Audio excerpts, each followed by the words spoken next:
वसुदेवसुतं देवं कंसचाणूरमर्दनं देवकी परमानन्दं कृष्णं वन्दे जगद्गुरु। मूकं करोति वाचालं पङ्गुं लङ्घयते गिरिं यत्कृपातमहं वन्दे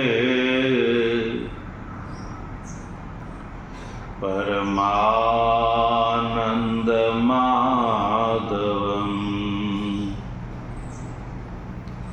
शङ्करं शङ्कराचार्यं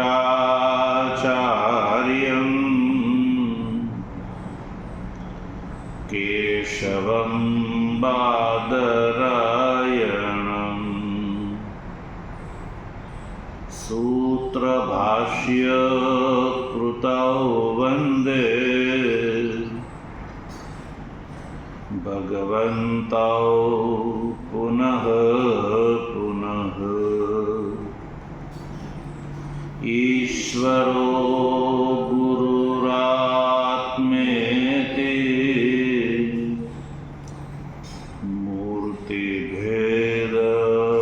मूर्तिभेदविभागिने व्योमवद्व्याप्तदेहाय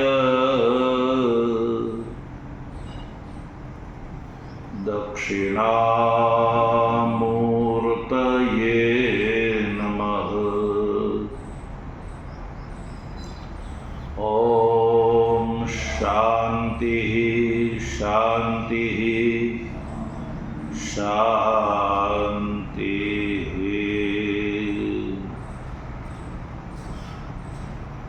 તત્વજિજ્ઞાસુ સજ્જનો,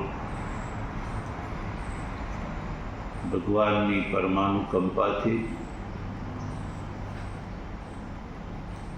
શ્રીમદ ભગવદ્ ગીતાના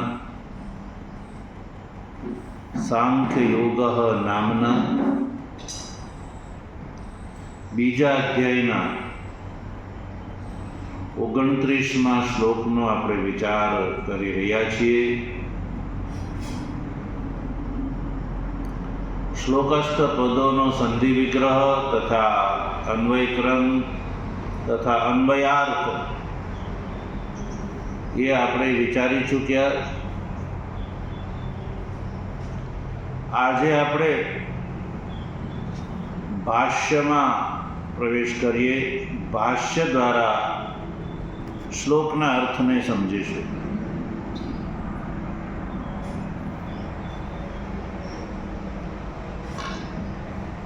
તો ભાષ્યકાર આ શ્લોકનો અભિપ્રાય અવતરણિકામાં બતાવી ચૂક્યા। દુર્વિજ્ઞેયો અયમ પ્રકૃત આત્મા। પ્રકૃત એટલે જે આત્માની વાત ચાલી રહી છે એ આત્મા દુર્વિજ્ઞેય છે। ઘટપટાદીની માફક બધા મનુષ્યો આત્માને જાણી શકતા નથી। કિમ ત્વામ એવ એકમ ઉપાલભે સાધારણે ભ્રાંતિ નિમિત્તે। એ અર્જુન, તારે જ એકમાત્ર ઉલાહના શા માટે હું કરું? કદાચ એવું હોય કે ચાલો બીજા બધાને આત્માનું જ્ઞાન થઈ જાય છે ને તને એકને ન થતો હોય તો તારી હાંસી ઉડાવું તો બરાબર છે, પણ એવું નથી। સાધારણ ભ્રાંતિ નિમિત્તે, સાધારણ શબ્દનો અર્થ છે અહીંયા લગભગ મનુષ્યને માટે, એમ સાધારણે ભ્રાંતિ નિમિત્તેનો અર્થ છે સર્વલોક સાધારણે. ભાષ્યાર્થ પ્રકાશ વ્યાખ્યાકાર સાધારણે શબ્દનો અર્થ લખે છે સર્વલોક સાધારણે, યાની સર્વલોકને માટે આ વાત એક સરખી છે કે બધાને માટે આ આત્મા દુર્વિજ્ઞેય છે. એટલે અર્જુન, તારે કંઈ એકલા શોક કરવાની જરૂર નથી કે ભગવાન મને આત્માનું જ્ઞાન નથી થયું.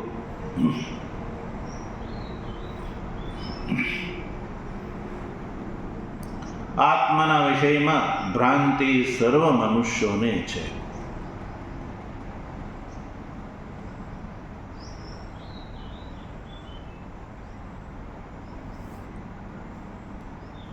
ભ્રાંતિનું નિમિત્ત, ભ્રાંતિ નિમિત્તે સાધારણે ભ્રાંતિનું નિમિત્ત જે છે એ સર્વસાધારણ મનુષ્યોની અંદર રહેલું છે.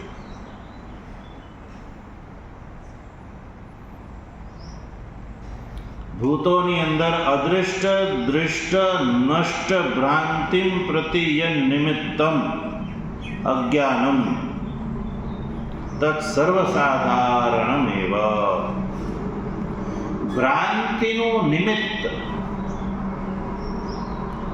ભ્રાંતિ ત્રણ પ્રકારની: અદૃષ્ટ, દૃષ્ટ અને નષ્ટ.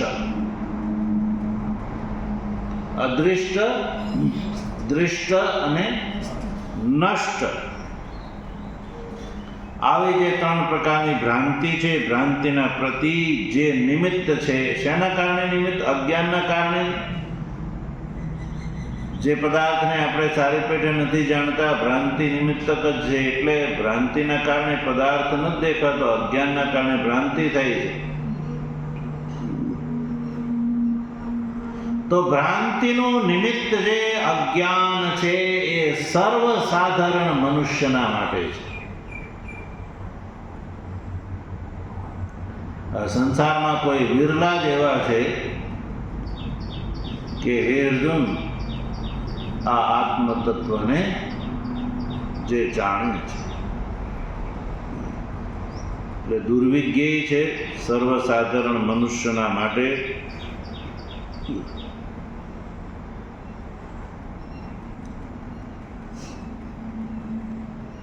તો પ્રશ્ન ઉભો થાય કે કેમ આવું હશે?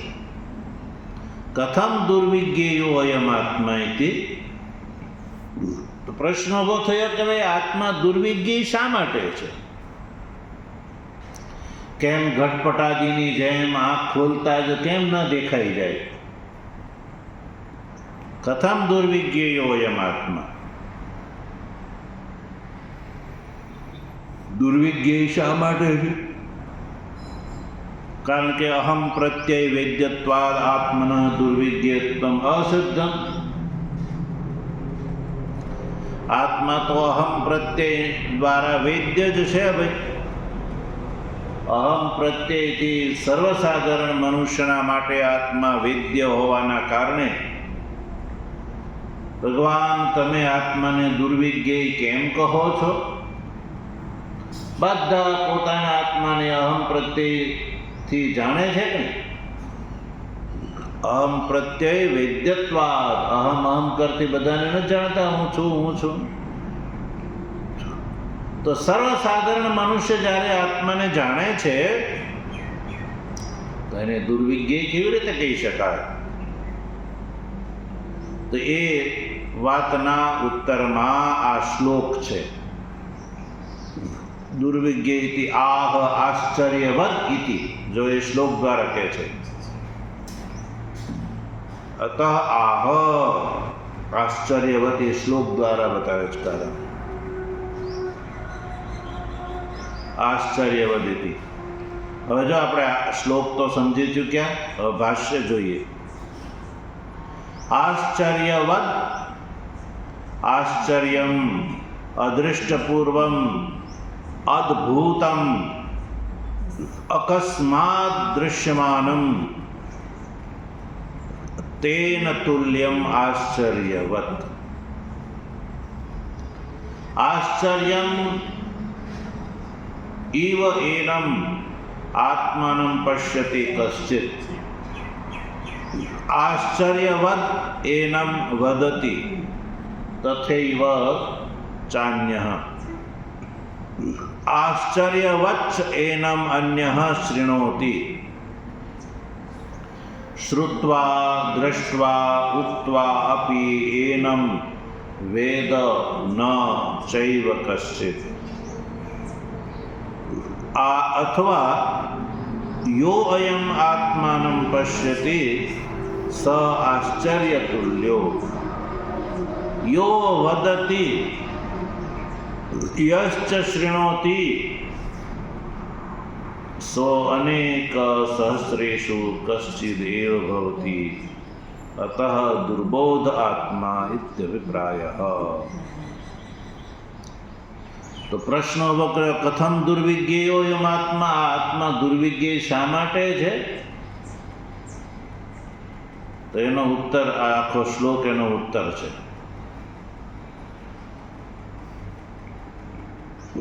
આશ્ચર્યવદ, પહેલો વાક્ય લો, આશ્ચર્યવદ પશ્યતિ કશ્ચિદ. આશ્ચર્યવદ પશ્યતિ કશ્ચિદ એ વાક્યને ઉઠાવો સમજવા માટે. ભાષ્યમાં જો આશ્ચર્યવત, તો એમાં જે આશ્ચર્ય શબ્દ છે ને, આશ્ચર્યવતમાં આશ્ચર્ય શબ્દનો અર્થ કરે આશ્ચર્યમ અદૃષ્ટપૂર્વમ, પહેલા જે ક્યારેય જોયું ન હોય, પહેલા ક્યારેય જોયું ન હોય, સાંભળ્યું ન હોય, એને આશ્ચર્ય કહેવામાં આવે છે.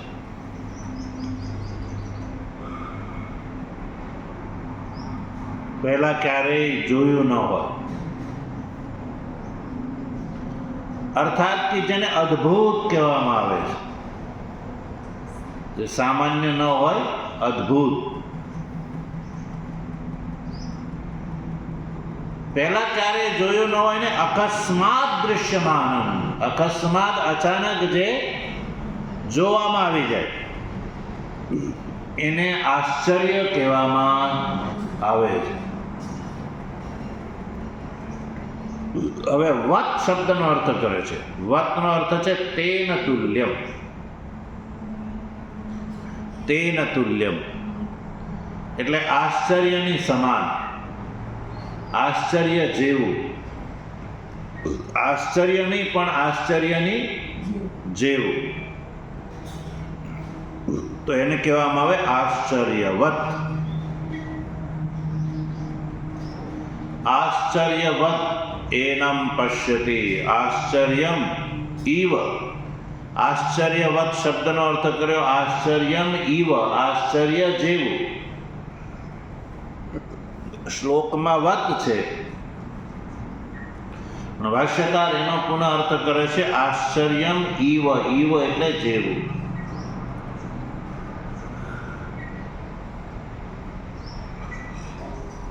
આશ્ચર્યવતનો અર્થ કર્યો આશ્ચર્યમ ઇવ. એનમ, એનમ અને આત્માનમ, એનમ એટલે આ આત્માને, પશ્યતિ એટલે જોવે છે, કશ્ચિત, કશ્ચિત એટલે કોઈ, કોઈ આ આત્માને આશ્ચર્યની સમાન આત્માને જોવે છે. કશ્ચિત એટલે કોઈ, કોઈ એટલે કોઈ ધન્ય પુરુષ અનેક જન્મની અંદર અનુષ્ઠિત નિષ્કામ કર્મ, તપ વગેરેથી જેનું શુદ્ધ ચિત્ત થઈ ગયું છે,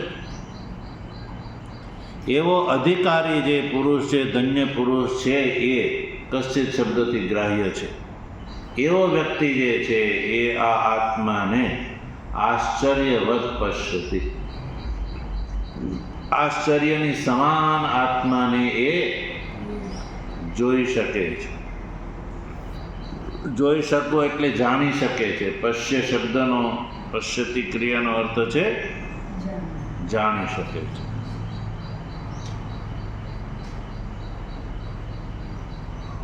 અર્થાત કે સાક્ષાત્કાર કરી શકે છે. પછી બીજું વાક્ય, આશ્ચર્યવદ વદતિ તથૈવ ચાન્ય. એ બીજું વાક્ય જો, આશ્ચર્યવદ એનમ વદતિ તથૈવ ચાન્ય. આશ્ચર્યવદમાં આશ્ચર્યવદનો શબ્દ અર્થ છે આશ્ચર્યમ ઇવ. પહેલા આવી ગયો એ જ અર્થ અહીં લગાડવાનો.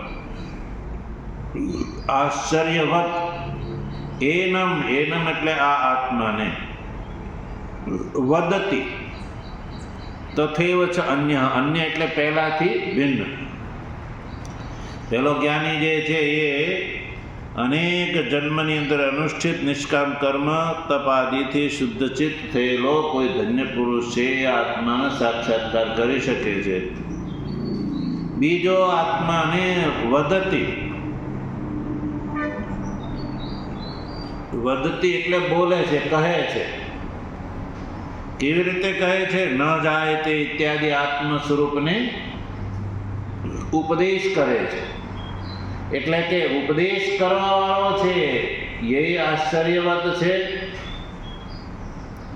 અને જાણવા વાળો છે એ આત્માને આશ્ચર્ય સમાન જાણે છે. યા જાણવા વાળો એ આશ્ચર્ય નહીં છે, એવું પણ કહી શકાય.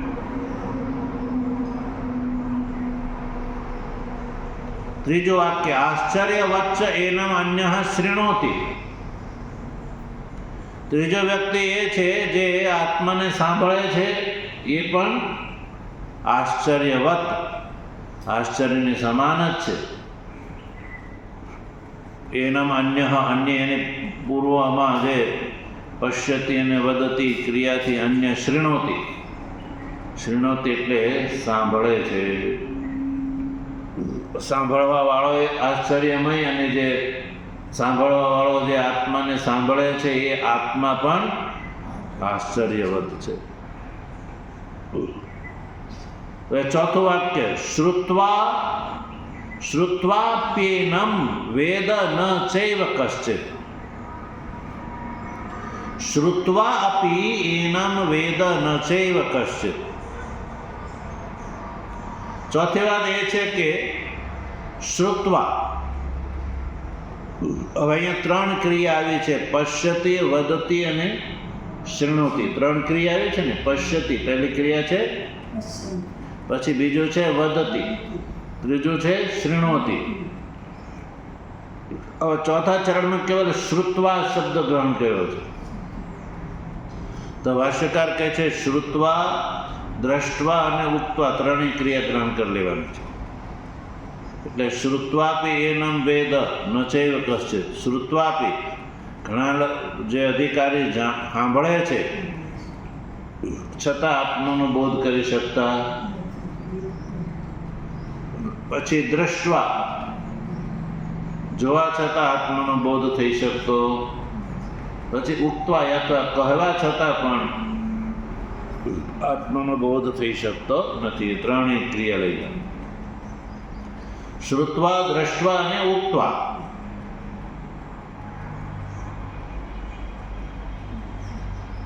શ્રુત્વા, દ્રષ્ટવા, ઉક્ત્વાપી એનમ, એનમ આત્માનમ ઉપરથી લગાડો. એનમ આત્માનમ વેદ ન,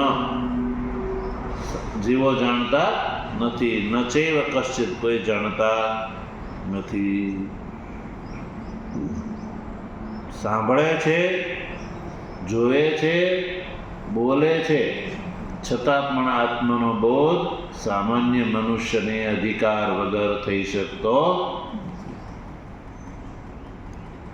તો આ રીતે સંપૂર્ણ શ્લોક જે છે એનું સામાન્ય ભાષ્ય કરી ચૂક્યા ભાષ્યકાર. હવે ભાષ્યકાર આ શ્લોકનું ભાષ્ય પુનઃ પ્રકારાંતરથી આગળ કરે છે. જો બીજા પ્રકારથી કરે છે, અથવા અથવા કરીને. અથવા કરીને એમ કહે છે એક વાર તો કહી દીધું, પણ આ શ્લોકનો અર્થ બીજી રીતે પણ થઈ શકે છે. એ માટે અથવા શબ્દનો પ્રયોગ કરીને આગળ કહે છે યો અયમ આત્માને પશ્યતિ સ આશ્ચર્ય તુલ્ય.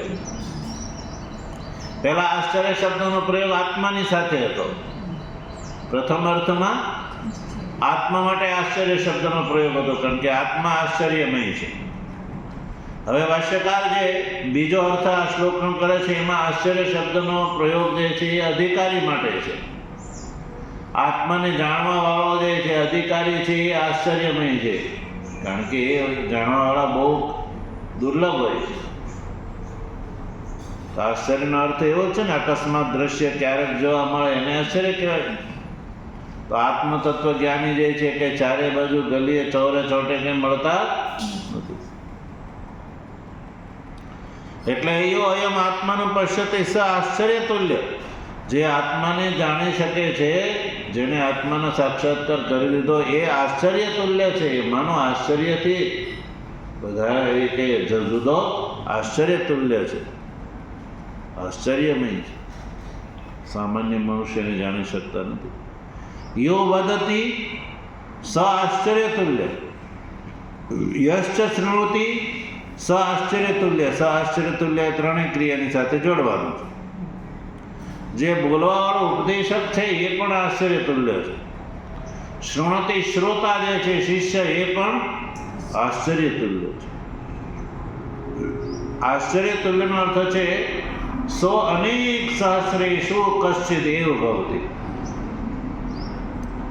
આત્મતત્વની જિજ્ઞાસા વાળો અને સાક્ષાત્કારી કરવાવાળો, આત્માનો ઉપદેશ કરવાવાળો અને આત્માનું શ્રવણ કરવાવાળો જે અધિકારી છે એ અનેક સહસ્રેષુ, અનેકો હજારોમાં કશ્ચિદ એવ ભવતી.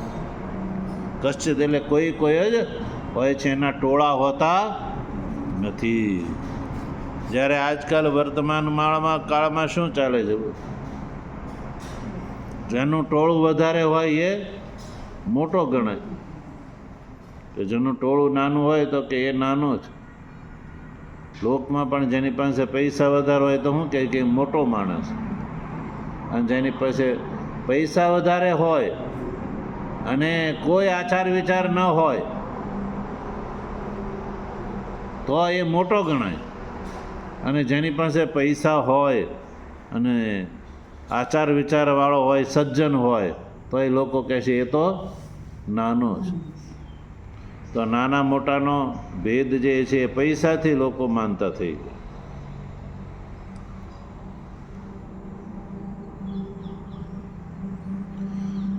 પણ ભગવાન કહે છે કે અનેક સહસ્રેષુ કશ્ચિદ એવ ભવતી. હજારોની અંદર એકાદ જ આત્માને જોવાવાળો, અનુભવ કરવાવાળો, ઉપદેશ કરવાવાળો અને ઉપદેશ શ્રવણ કરવાવાળો બહુ દુર્લભ છે. અતઃ દુર્બોધ આત્મા ઇત્યભિપ્રાય. ભાષ્યકાર આગળ લખે છે, પ્રશ્ન કર્યો હતો ને પ્રારંભમાં, કથમ દુર્વિજ્ઞો અયમ આત્મા, તેનો અર્થ થઈ ગયો કે એને સાંભળવાવાળા, કહેવાવાળા અને જાણવાવાળા બહુ દુર્લભ છે. અધિકારી આશ્ચર્યમય છે યા આત્મા આશ્ચર્યમય છે? બે અર્થમાં આત્મા અને અધિકારી બંને આશ્ચર્યમય છે. અતઃ દુર્બોધ એટલે આત્મા જે છે એ દુર્બોધ છે ભાઈ.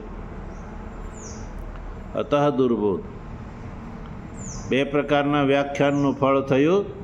આત્મા દુર્બોધ છે. ભગવાન ભાષ્યકાર આ શ્લોકનો બે પ્રકારથી અર્થ કરે છે અને અંતમાં ઉત્તર આપ્યો અતઃ દુર્બોધ, એટલે આત્મા જે છે એનો બોધ કરવો જેવો તેવો બધાને થઈ શકતો નથી. હતો દુર્બોધ આત્મા ઇત્યભિપ્રાય. આ શ્લોકનો અભિપ્રાય એ છે કે આત્મા દુર્બોધ છે, દુર્વિજ્ઞેય છે આત્મા, એ અર્થ છે. એટલે હે અર્જુન, તારે એમ ગભરાવાની જરૂર નથી કે મેં તને ઉપદેશ આપ્યો અને તરત તને ઉપદેશ આત્માનો જ્ઞાન થઈ જાય એવો આ આત્મા નથી. એના માટે સાધનની જરૂર પડે છે. તો સજ્જનો, આ રીતે આ 29મા શ્લોકનું ભાષ્ય જે છે એ આપણે કરી ચૂક્યા. મનુષ્યાણામ સહસ્રેષુ કશ્ચિદ યતતિ સિદ્ધયે યત્તામપી સિદ્ધાનામ કશ્ચિન મામ વેત્તિ તત્વતે, એ પણ ભગવાન આગળ આ વાત કરે જ છે કે હજારો મનુષ્યમાં મારા માટે એટલે કે આત્માને જાણવા માટે પ્રયત્ન કરવાવાળા કેટલા હોય છે? બહુ ઓછા. અને યતતામપી સિદ્ધાનામ, યત્ન કરવાવાળાઓમાં પણ જે સિદ્ધ છે એમાંથી મને જાણવાવાળા તો એનાથી પણ દુર્લભ છે. યતતામપી સિદ્ધાનામ મામ કશ્ચિદ મામ વેત્તિ તત્વત, તત્વથી મને જાણવાવાળા તો બહુ દુર્લભ છે.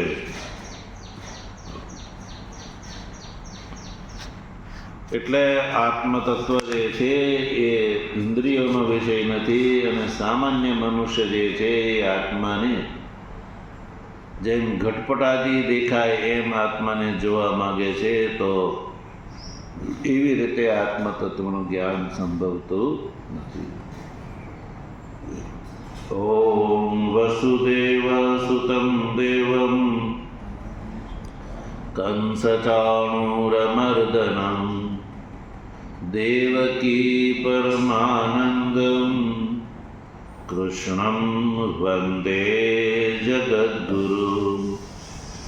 મૂકં કરોતિ વાચાલં પંગું લંઘયતે ગિરિં યત્કૃપાતમહં વંદે પરમાનંદમાધવં. શંકરં શંકરાચાર્યં કેશવં બાદરાયણં સૂત્રભાષ્યકૃતૌ વંદે ભગવन्तૌ પુનઃ પુનઃ. ઈશ્વરો ગુરુરાત્મેતિ મૂર્તિભેદ વિભાગિને વ્યોમવદ્વ્યાપ્તદેહાય દક્ષિણામૂર્તયે નમઃ. ઓમ શાંતિ શાંતિ